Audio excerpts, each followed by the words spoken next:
Mes chers amis, je voudrais répondre ici à une argumentation dégueulasse, il n'y a pas d'autre mot, sur notre religion concernant le problème de l'esclavagisme.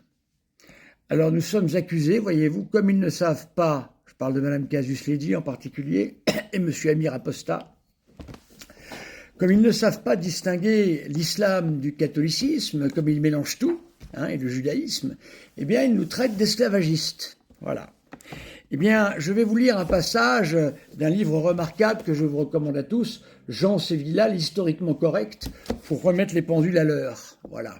Je lis. À quel peuple appartenaient les esclaves que les Européens embarquaient par milliers? Wolof ou Bambara, Haoussa ou Arkantis, Guinéens, Kangos, Bandias, Bantous, ils représentaient toutes les ethnies vivant à l'ouest et au centre du continent noir.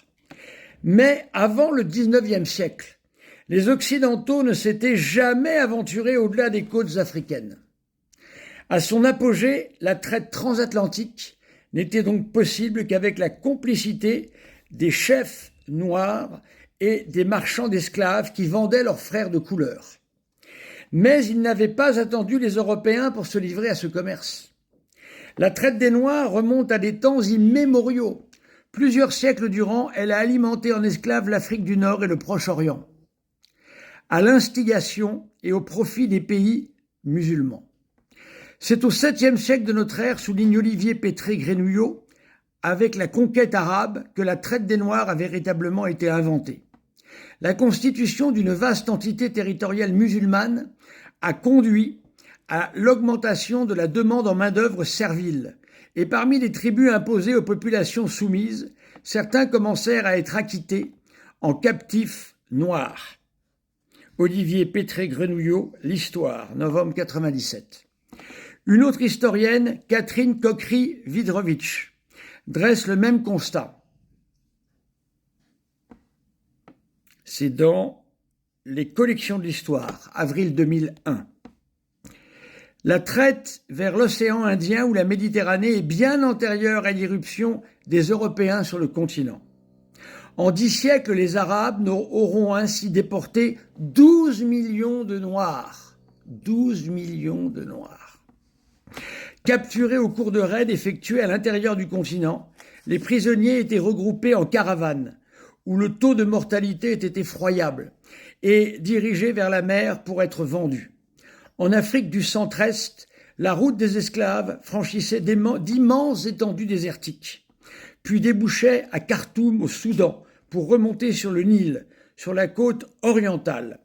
C'est le port de Zanzibar, dans l'actuelle Tanzanie, qui servait de marché aux esclaves, à destination de la péninsule arabique, de la Perse et de l'Inde, du Mozambique ou la Somalie. Cette côte était colonisée par le sultanat d'Oman.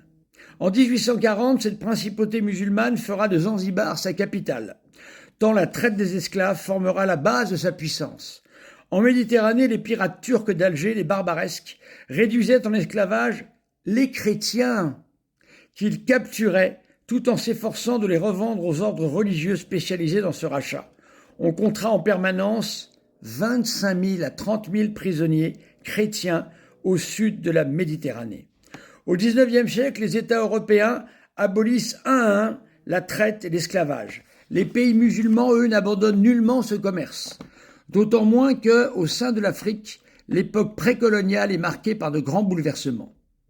Voilà.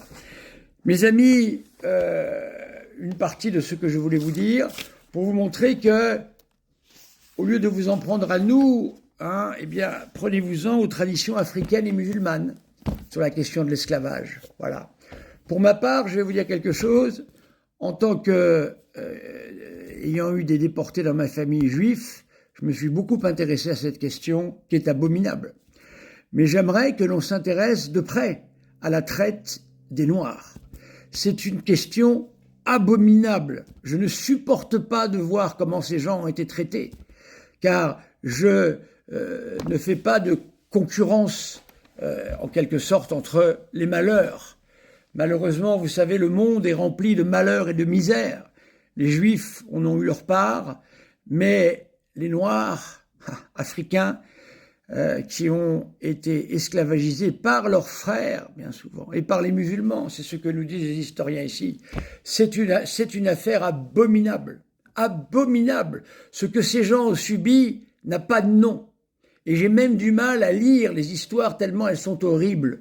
C'est comme le génocide des Indiens. Je ne supporte pas de lire ça. Tellement c'est horrible. Voyez, je ne dis pas que les uns ont plus souffert que les autres. Je suis, en tant que catholique, et je suis, en tant qu'homme, tout simplement bouleversé par tous ces malheurs terribles. Mais prenez-vous-en à la bonne cible, mes amis. Ce ne sont pas les catholiques qui se sont lancés dans de l'esclavagisme à tout va. Les catholiques ont beaucoup lutté contre, justement, et je reviendrai sur cette question. Donc, Madame Casus-Lady, Monsieur Amir Laposta, avant d'avancer les propos, je vous en prie, étudiez, lisez des livres, donnez des références sérieuses.